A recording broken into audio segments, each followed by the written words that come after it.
Mesdames, Messieurs, bonsoir et bienvenue au 20 bilingue de ce samedi 5 décembre 2020.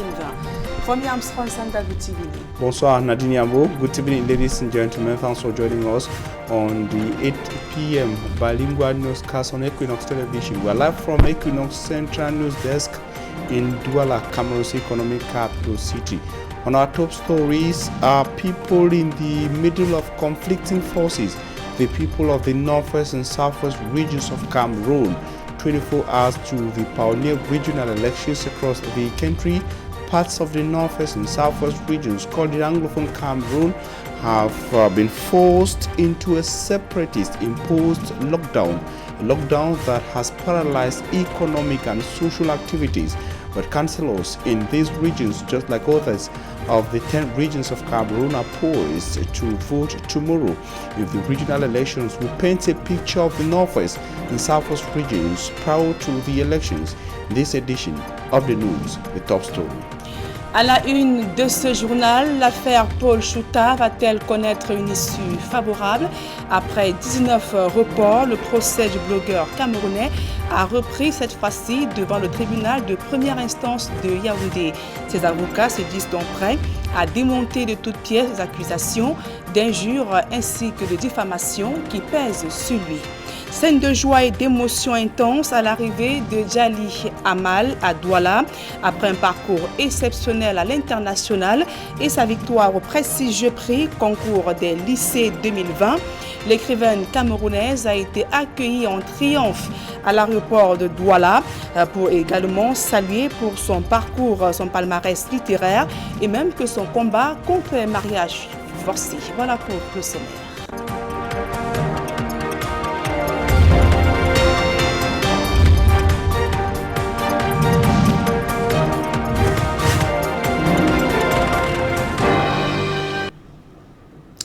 Mesdames, Messieurs, une fois encore, bonsoir et merci d'honorer ce rendez-vous de l'information sur Equinox Télévision. Après 19 renvois, le procès du blogueur camerounais Paul Chouta a repris devant le tribunal de première instance de Yaoundé, centre administratif. Les avocats du blogueur expliquent qu'ils ont suffisamment d'arguments pour battre en brèche les affirmations d'accusation dans cette affaire. D'autres précisions dans ce reportage de Joël Essenga et Guizoro. Cela fait pratiquement 19 mois que Paul Chouta, le blogueur camerounais, est emprisonné à Kondengui suite à une plainte de l'écrivaine Calix Beyala pour cybercriminalité, diffamation et propagation de fausses nouvelles. Une audience de cette affaire vient de se tenir à Yaoundé ce 3 décembre. Nous n'étions pas là, mais le tribunal a tenu à ouvrir les débats malgré l'absence des conseils et malgré la sensibilité de l'affaire. Mais les débats ont été ouverts, le ministère public a présenté les faits en l'absence de la victime et a produit ces éléments de preuve, notamment le procès verbal d'enquête de flagrance, le téléphone de M. Chouta qui était détenu après son interpellation. Voilà l'essentiel de ce qui a été fait. Face aux accusations formulées par Calix Beyala et 19 renvois plus tard dans cette affaire, les conseils de Paul Chouta indiquent disposer d'arguments pour mettre à mal les accusateurs de ce dernier. Nous sommes prêts depuis le premier jour. Nous avons pris des dispositions pour démontrer le moment venu que M. Chouta n'a jamais écrit contre Mme Beyala, que M. Chouta n'a pas publié une vidéo contre Mme Beyala. Nous avons regroupé un certain nombre d'éléments sous l'angle de la loi qui soutiennent cette position. Il n'en demeure cependant pas moins pour la défense de Paul Chouta qu'une aura mystérieuse entoure cette affaire où les entraves se sont multipliées au fil des mois. Et cet appel a mis pratiquement 6 mois au niveau de la Cour. Donc, entre l'instance et l'appel, nous avons eu pratiquement 6 mois pour que le dossier soit retourné en instance afin d'être réenrôlé. Par plus d'une fois, ce dossier a été sorti du rôle de manière inexpliquée. Nous avons été obligés de saisir M. le procureur de la République du tribunal de première instance Yaoundé centre administratif. Nous avons été en dernier ressort obligés de saisir Madame la Présidente de la Cour d'appel. Parce que nous estimions que de manière logique, rien ne peut expliquer qu'un dossier soit sorti du rôle sans qu'aucune des parties n'ait posé un acte quelconque. Avec la reprise des audiences dans cette affaire, les avocats de Paul Chouta promettent de détricoter dès le 17 décembre prochain, date de renvoi de cette affaire, ce qu'ils qualifient de tissu de mensonges de Calix Beyala à l'endroit de leurs clients.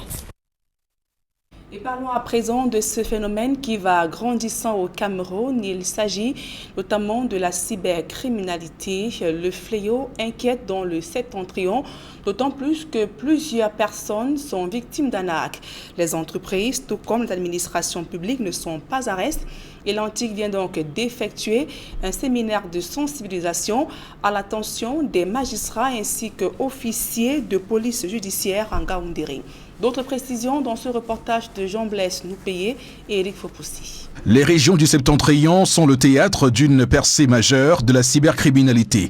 Face à cette ampleur, l'Agence nationale des technologies de l'information et de la communication antique édifie le corps judiciaire des régions de l'Adamawa et du Nord sur les manifestations singulières des infractions cybernétiques et les outils permettant de collecter les preuves numériques y relatives.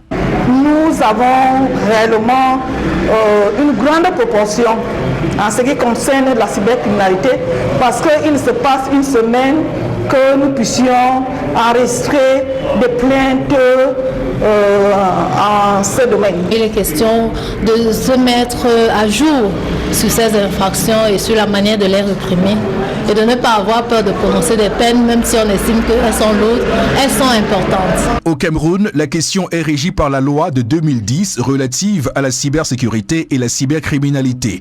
Au rang des cybercrimes, l'on note entre autres le scamming ou l'arnaque réalisée par le moyen de l'Internet, le phishing ou attaque de pirates usurpant une adresse mail, un compte Facebook, un site web et les arnaques par mobile money. Les sanctions vont de 2 ans, 5 ans, jusqu'à 10 ans pour des infractions qui, dans le code pénal, sont plus douces.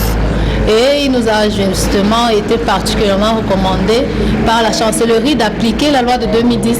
Et les amendes aussi, elles ne sont pas des moindres. On peut se retrouver à payer plus de 5 millions de francs juste parce qu'on a introduit des données dans le système de quelqu'un sans avoir d'autorisation.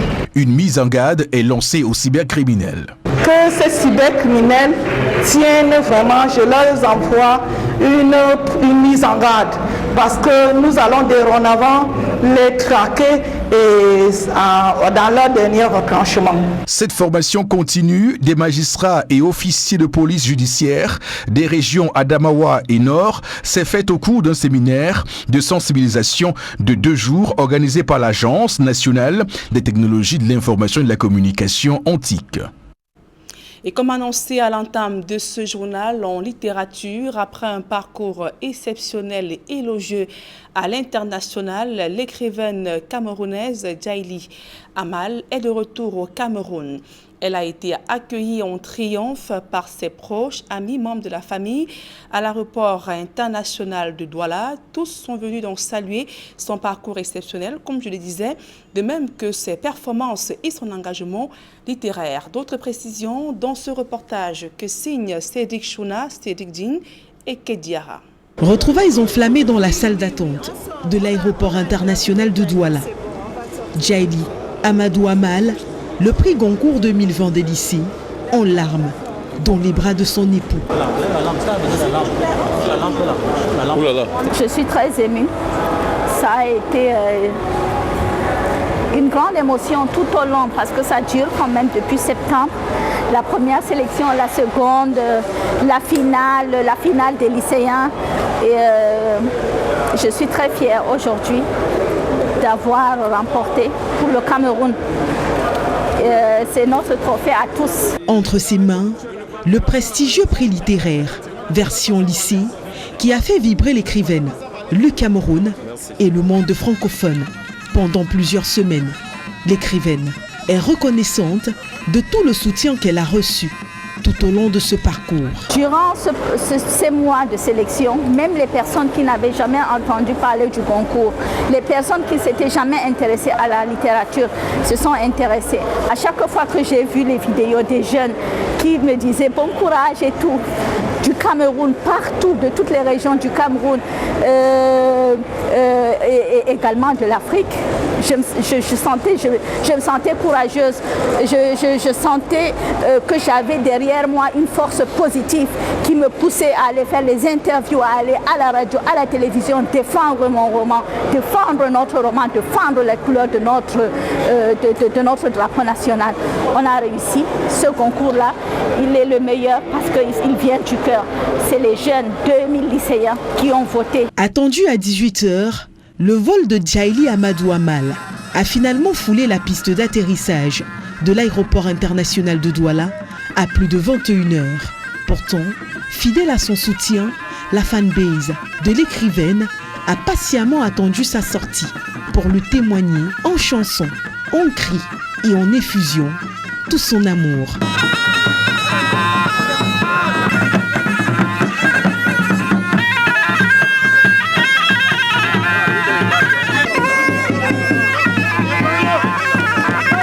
Pour le frère de Djaili Amadou Amal, le prix qu'elle a reçu n'est pas une surprise, mais la douce consécration d'un travail acharné, accompli depuis de nombreuses années. Nous sommes vraiment très heureux et très émus de la recevoir aujourd'hui, sachant tout le combat qu'elle a mené avant d'arriver là et le courage qu'elle a eu pour écrire tous ses romans.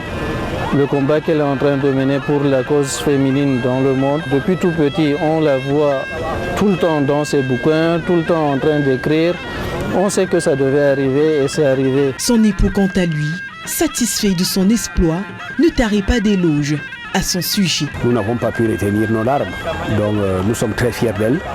Ce qu'elle a accompli aussi bien pour le Cameroun que pour l'Afrique, pour la littérature camerounaise et pour l'Afrique. Je pense que toute l'Afrique est très fière d'elle. On a tendance d'ailleurs à dire que le concours des lycéens c'est le plus beau titre parce que justement quand les jeunes vous plébiscitent, eux ils ne font pas des calculs commerciaux et autres.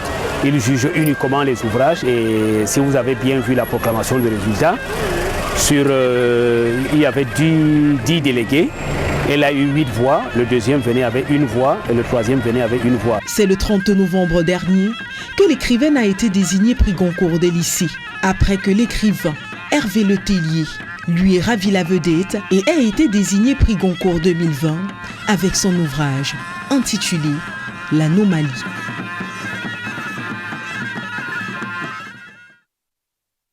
De ce reportage que Djaili Amal a donc remporté le prix Congour des lycéens 2020 grâce à son roman Les Impatientes. Donc une œuvre littéraire donc, qui décrit la situation des femmes dans le Sahel, donc prisonnières d'une société oppressante. On parle politique à présent. Le RDPC bat le rappel des troupes dans la Sanaga maritime à la veille des premières élections régionales de l'histoire du Cameroun prévues ce dimanche. Objectif, faire le plein des voix. Écho des dernières heures de campagne dans ce reportage d'Ekoka Lobé et d'Éric Fopoussi.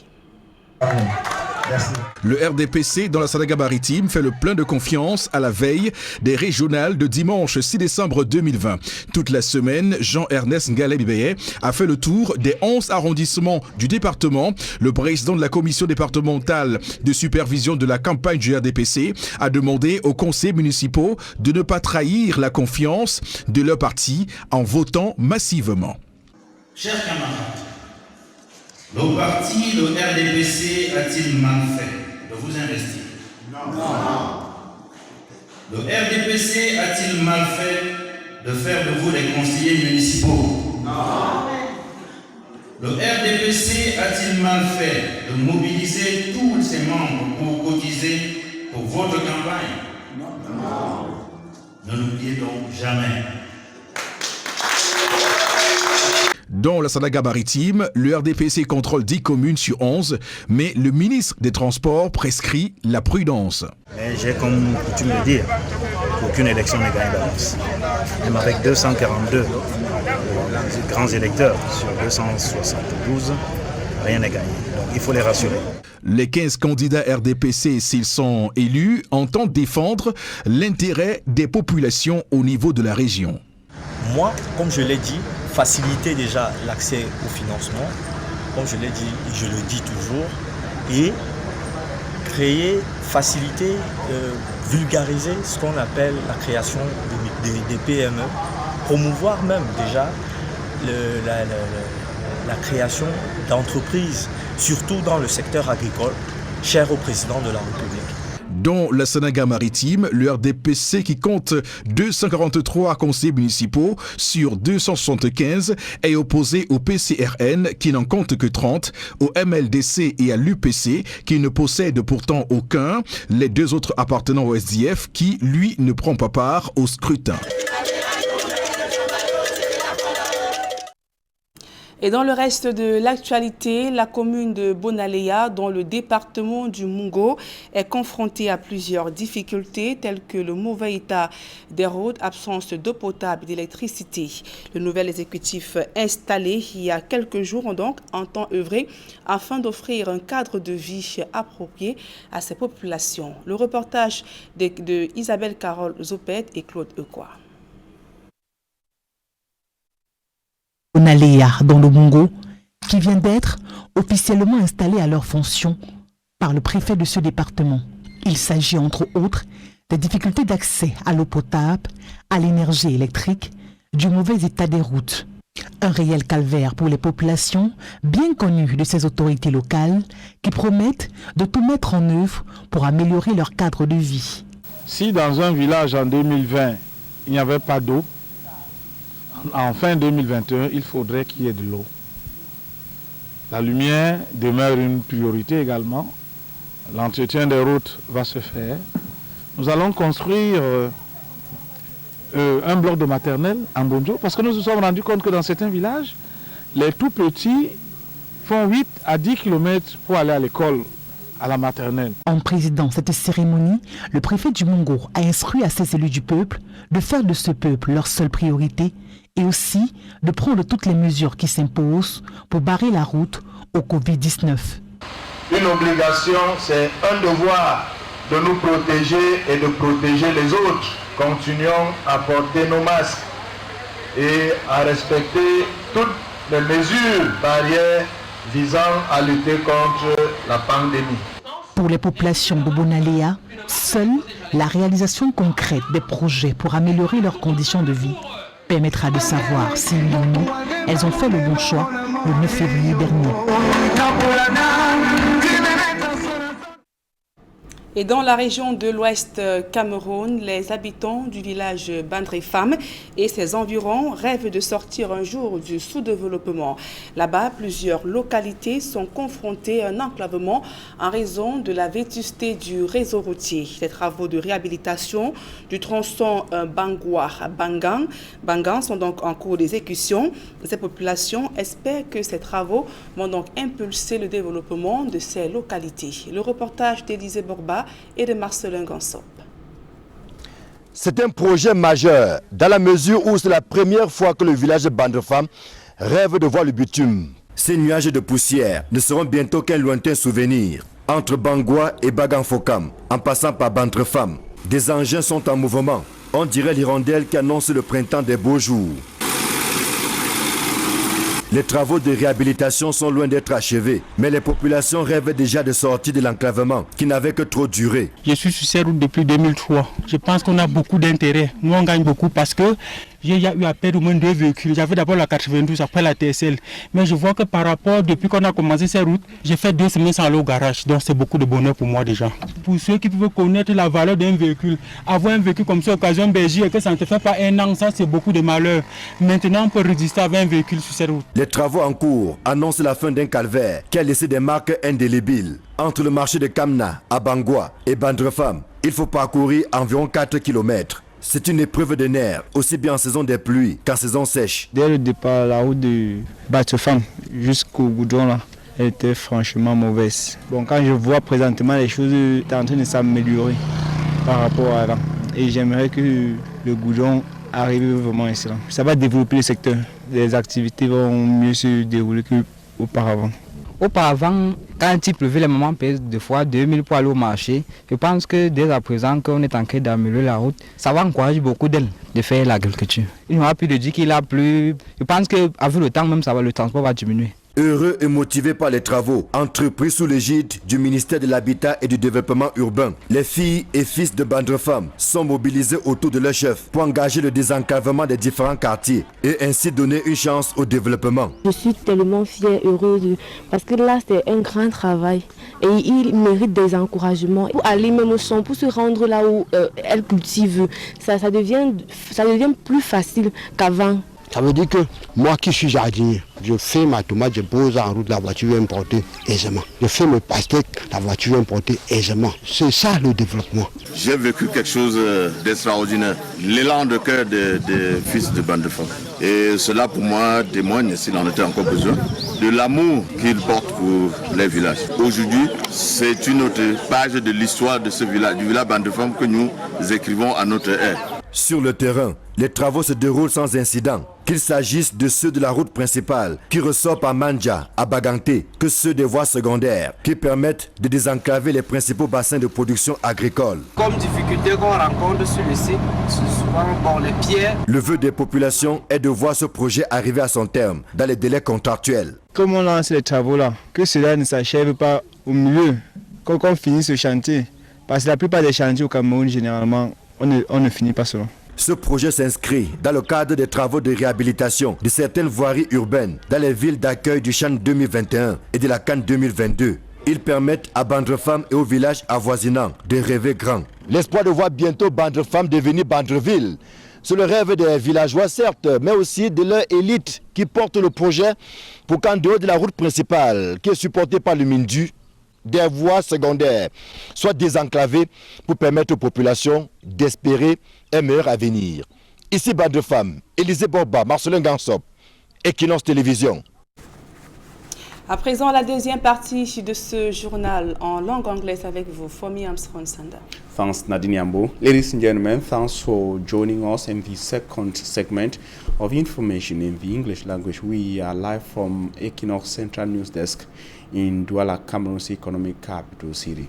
We begin with our top story. Since the start of the armed conflict in the northwest and southwest regions of Cameroon, the planning, organization and holding of major civic events or state-organized events have witnessed a stiff resistance from separatist fighters or separatist leaders, and the clash of forces that has so far brought challenges, suffering and difficulties to the people of the northwest and southwest regions. Less than 24 hours to the pioneer regional elections in Cameroon, Mbustela paints a picture of Bamenda in the northwest region amid lockdown. Bamenda, less than 24 hours to the regional election polling day. Most people deserted the streets. They stayed in their homes, abandoning their businesses and other activities. Bamenda is said to be observing a lockdown. This explains why Bamenda's most busiest street, the Commercial Avenue, is calm this Saturday. But on December 6, 2020, councillors of the Northwest region, like other regions of the country, will vote for the pioneer regional councillors. In the Northwest region, the Cameroon's People Democratic Movement political party is running unopposed.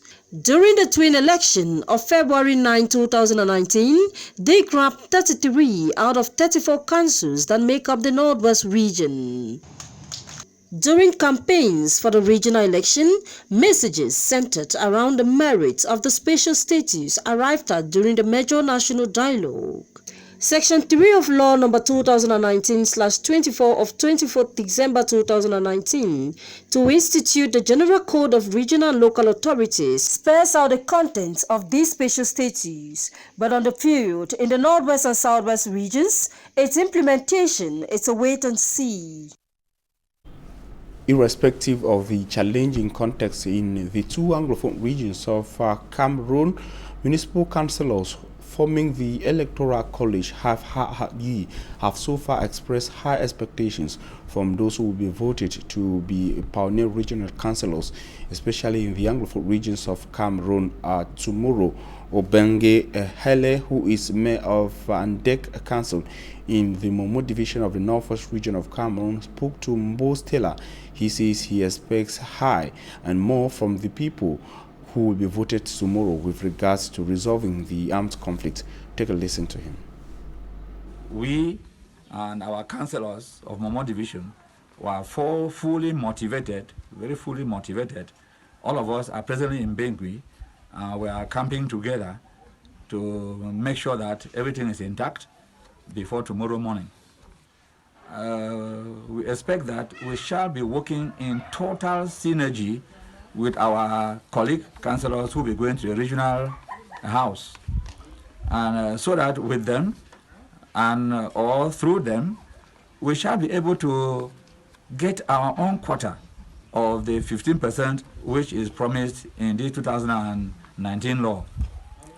Because, you know, Momo Division is an enclave division with most villages there not accessible by vehicle up to date.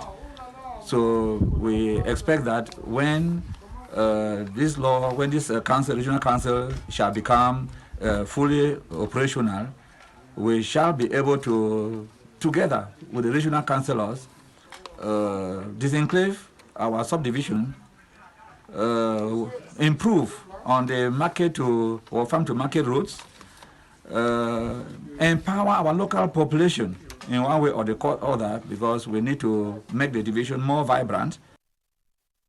Ubango Hele, he is the mayor of Andek, a council area in the Momo of the Northwest region of Cameroon. And I will take you to the Indian division, where the CPTM campaign leader, Chief Gerard Nasako, has convinced municipal councillors of the 9 councils making up the Indian division of the Southwest region of Cameroon to come out tomorrow and massively vote the CPTM party. He says it is coming, referring to the regional elections, to address the issues of the people of the 2 Anglophone regions, especially the challenges of the Indian division. Derek Jato, on special assignment to Mundemba in the Indian, tells us more. Having 9 councils with 215 councillors and 103 homologated chiefs to elect their peers into the House of Chiefs and to the Regional House of Assembly respectively, many say Indian division is going to the Regional House and the House of Chiefs as a heavyweight. This maritime area in the Southwest region prides itself as a land of plenty, but regret that the division huge resources is bringing very little on the table of a common Indian man. We need roads. The parents are unable to produce what they have to go and sell because the roads are not there. We expect to see our mayors and our political representatives taking decisions, doing things without a lot of protocol. Closing the campaigns on the eve of the elections, Chief Frix Gerard Nasako, Indian divisional campaign leader, told these councillors that the coming of the regional elections is a direct positive response to their cry, and voting on Sunday is welcoming the change that generation even before them had been yearning for. This is a time for them to chat, practical solution to royalties, to empower the councils of division so that they can be able to take care of their development at local level. Flipping back to trace how the nation got here, Honorable Ngale Daniel Etongo, reading the motion of thanks to President Paul Biya, reiterated the midwife role Chief Dr. Joseph John Gute, Cameroon Prime Minister and Head of Government, and son of Indian Division played in the birth of this institution. Thank you to the President of the Republic for the confidence bestowed on a son of Indian, the Prime Minister and Head of Government, who managed the major national dialogue. These are the 13 candidates for the regional house from Indian Division, and the list leader promised these councillors that they are going as developmental kingfishers and begged for their vote to back their action. More not be discouraged with the assure una say Simon are the same way. We will go there and we will make sure we will do the utmost best for come back with something. Earlier, the Indian Administrative Authority, headed by Fowan Lawrence, the senior divisional officer for the said division, assured both election personnel, the electorate, and the candidate of their security before, during, and after the elections. Amidst a challenging context, and the people of the Indian division say they expect their area to be constructed according to the inhabitants of Indian. Indian has not been constructed, and of course was in like other parts of the north and southwest regions of Cameroon that were destroyed within the context of the armed conflict. They expect a total construction of Indian and not reconstruction. And now we talk something else. International crisis group blames the camps of President Paul Biya and Professor Maurice Kamto for what they say they are fueling a socio-political crisis in Cameroon. They warn that the challenges and the tensions fueled by these camps will add to the Anglophone crisis to collapse Cameroon. International Crisis Group accused these camps of sensing or pushing a political agenda in Cameroon on tribal lines. Innocent as it also small. International Crisis Group in its December 3rd report says Cameroon's national stability, already rocked by the armed conflict in the two English-speaking regions, is at the same time being ramshackled by tensions between President Paul Biya and Maurice Kamto as they two worlds along ethnic lines. These trends risk tear at Cameroon's national fabric, with more bloodshed likely if the government takes no corrective plan. From matters to better, the International Crisis Group ICG wants government to enter talks with its opponents about the electoral system and move to make that system fairer. Pressure from influential powers and unions like United States, France, the AU and the European countries will push for electoral reform. That government should introduce legislation barring ethnic discrimination and empower the National Commission for the Promotion of Bilingualism and Multiculturalism to enforce quotas for the country's many ethnic groups in public.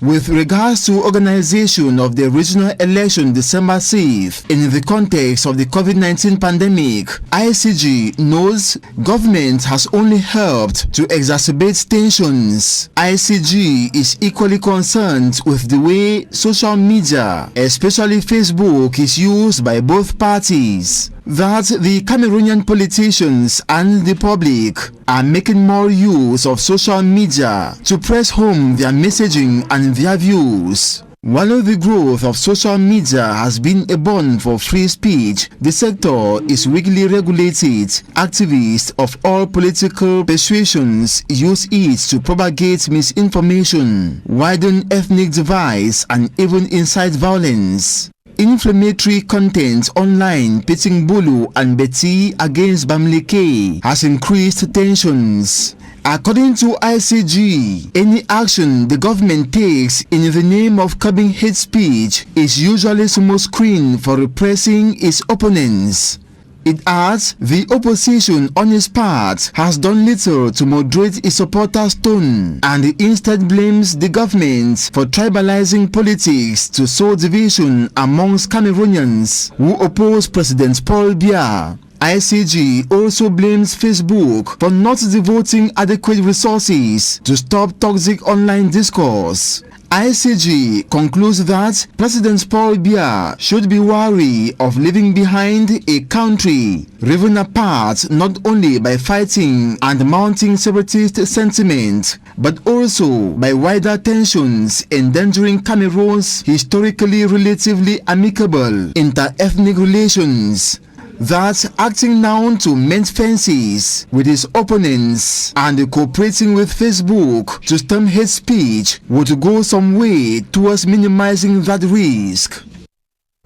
Award-winning Cameroonian writer Jaili Amal has been received at the Douala International Airport by family members in France. She came to Cameroon with the prestigious French literary prize dubbed Le Prix Goncourt de Lycée 2020. Immaculate Fogwe tells us more. A lively crowd of family members and supporters at the Douala International Airport, ready to welcome the winner of the Goncourt de Lycée Prize. Jali Amadou Amal is her name. The 45-year-old Cameroonian who hails from the Diamari Division, Far North region, was proclaimed the winner of the 33rd Goncourt de Lycéens for a book titled Les Impatients.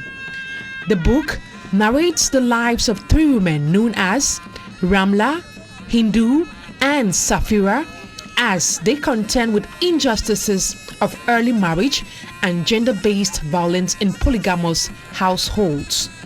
The story is inspired by Amal's own experience as she was forced into a polygamous marriage at the age of 17 and observations of women around her. 2,000 secondary school students voted. Out of the 17 secondary schools, 15 of them voted for my book. This is to show that they appreciate the book. And the fact that the youth voted for me, it shows that they are sensible to issues concerning violence against women. This is hope for the future. Seeing my wife with this award makes me proud. The award is a payment for hard work. Previously, Jali Amadou Amal also won the Orange Book Prize in Africa and the Pan-African Literary Prize the same year.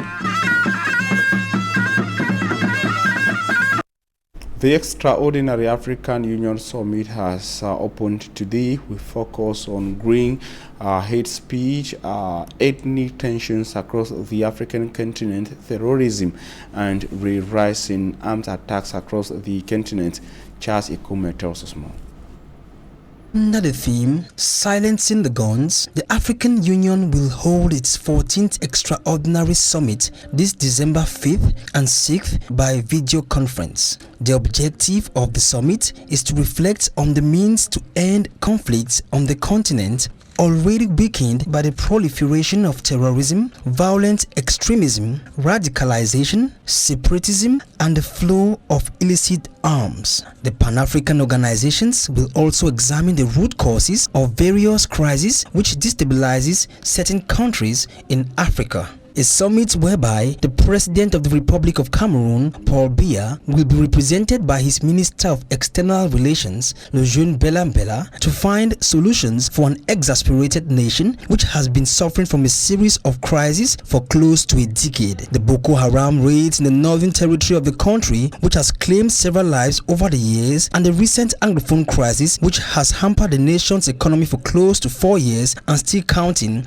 are the major problems in Cameroon and Africa at large. Reason why Ambassador and Permanent Representative of the Kingdom of Morocco to the African Union and United Nations Economic Commissions for Africa, Mohamed Arouchi, says the merciless fights against separatist militias and armed groups that threaten the stability of Africa is the way forward for a stable and economically healthy Africa. Focus on terrorism, radicalization, and extremism across the African continent. Ladies and gentlemen, that report brings us to the end of this edition of the Bilingual Newscast on Equinox Television. Thank you for your very kind attention. Nadine Yambo and I are living in the company of interesting programs. Nadine, have a nice evening. Merci, Fomi Armstrong Sanda, fin de ce journal. Mesdames et messieurs, merci pour votre aimable attention et passez l'agréable moment en compagnie de nos programmes.